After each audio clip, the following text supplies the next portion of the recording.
आज हम बात करेंगे एक ऐसी खबर की जिसने भारत की आर्थिक ताकत को नई ऊंचाइयों पर पहुंचा दिया है। जी हां दोस्तों, भारत के गोल्ड रिजर्व की वैल्यू हाल ही में रिकॉर्ड स्तर पर पहुंच गई है और ये सब आरबीआई की स्मार्ट रणनीति का कमाल है।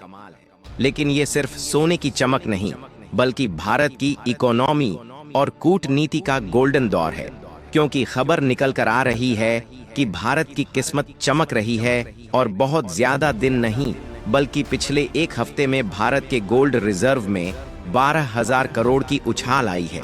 और कमाल की बात क्या है कि न सिर्फ 12,000 करोड़ की उछाल आई है, बल्कि यह उछाल आने के साथ साथ आरबीआई के पास जो ओवरऑल गोल्ड रिजर्व मौजूद है उसकी वैल्यू एक साल में तिगुनी हो चुकी है और वह 6,08,000 करोड़ रुपए की अपने रिकॉर्ड स्तर को पार कर चुका है। कहने का मतलब यह है कि एक तरफ डॉलर की डोमिनेंस को रुपया धीरे धीरे रिप्लेस कर रहा है और दूसरी ओर भारत का फॉरेक्स रिजर्व और साथ ही गोल्ड रिजर्व एक के बाद एक नए धमाके के बम को छोड़ता जा रहा है, जो कि इस समय मची वैश्विक उथल पुथल को करारा जवाब दे रहा है। चलिए पूरी डेवलपमेंट को आसान शब्दों में समझते हैं, लेकिन आगे बढ़ने से पहले इस वीडियो को एक लाइक करके चैनल को सब्सक्राइब जरूर कर लीजिए, क्योंकि यह आपके लिए तो एक सेकंड का काम है, लेकिन इससे हमारी काफी बड़ी मदद होती है। तो देखिए, सबसे पहले समझते हैं कि गोल्ड रिजर्व होता क्या है। तो इसके लिए आपको बता दें कि गोल्ड रिजर्व वो सोना है जो किसी देश का सेंट्रल बैंक जैसे भारत में आरबीआई अपने पास रखता है, जहां ये सोना देश की आर्थिक स्थिरता का प्रतीक है। अगर इकोनॉमी में कोई संकट आए, जैसे लोकल करेंसी का मूल्य गिरना या विदेशी कर्ज बढ़ना, तो गोल्ड रिजर्व देश को बचाने में मदद करता है।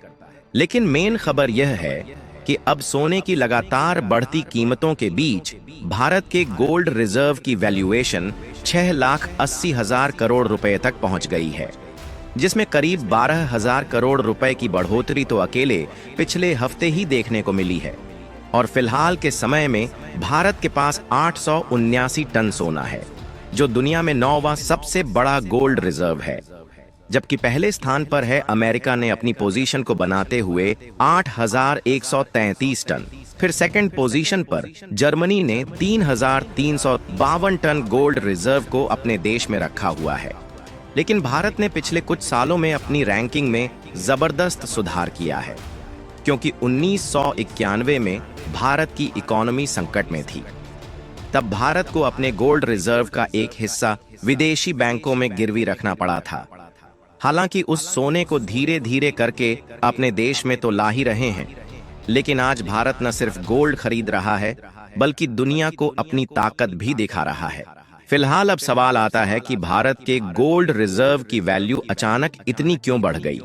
तो इसके दो बड़े कारण हैं, जिसमें पहला है सोने की कीमत में उछाल, क्योंकि अप्रैल 2025 में सोने की कीमत रिकॉर्ड स्तर पर है और इस समय 24 कैरेट सोने की कीमत 97,730 रुपए प्रति 10 ग्राम है, क्योंकि वैश्विक स्तर पर ट्रेड वॉर, कमजोर होता यूएस डॉलर और आर्थिक अनिश्चितता की वजह से सोने की डिमांड बढ़ी है, जिससे इसकी कीमत भी तेजी के साथ बढ़ती जा रही है।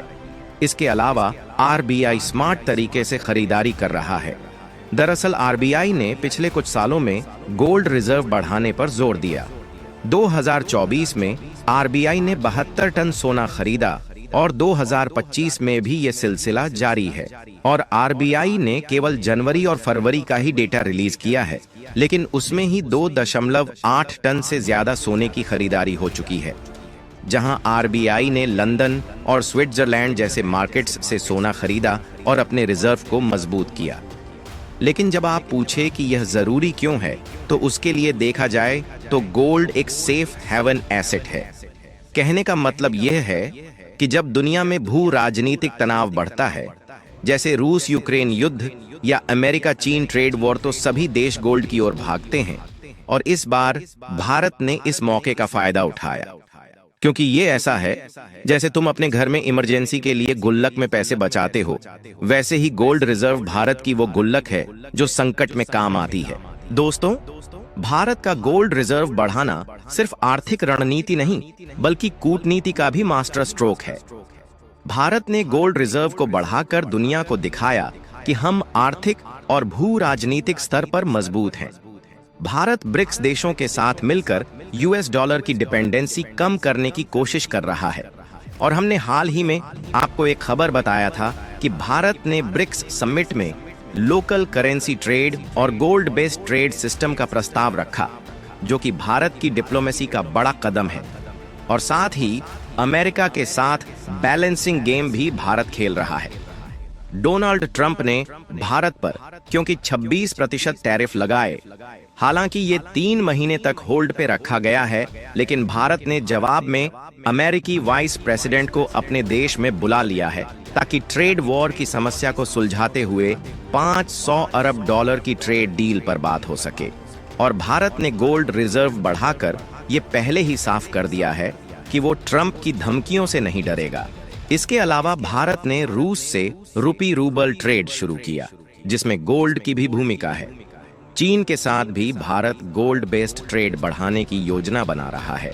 इतना ही नहीं, बल्कि गोल्ड रिजर्व के साथ साथ भारत का फॉरेन एक्सचेंज रिजर्व भी रिकॉर्ड स्तर पर है, जहां भारत का फॉरेक्स रिजर्व 787 बिलियन डॉलर तक पहुंच गया, जो दुनिया में चौथा सबसे बड़ा है।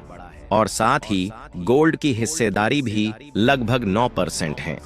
अगर इसे भारत के फायदे की बात की जाए तो ज्यादा फॉरेक्स और गोल्ड रिजर्व का मतलब है कि भारत विदेशी कर्ज आसानी से चुका सकता है और भारतीय रुपए को मजबूत बना सकता है। यही कारण है कि जो भारतीय रुपए डॉलर के सामने काफी हद तक डूब चुका था, वह धीरे धीरे अपनी खोई हुई ताकत को वापस पाना शुरू कर चुका है।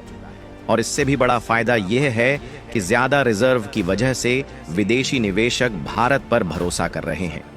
और इसका नतीजा भी हम लोग देख रहे हैं कि जो भारतीय शेयर मार्केट डूब रहा था, वह फिर से अपनी पुरानी खोई हुई ताकत को पाना शुरू कर चुका है।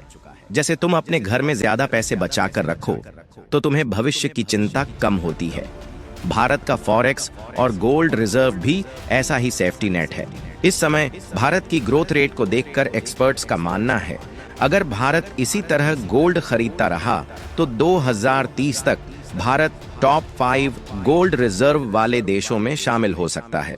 क्योंकि देखा जाए, इतना सिर्फ भारत गोल्ड को खरीद रहा है, बल्कि भारत ने झारखंड और कर्नाटक में नए गोल्ड माइंस की खोज की है।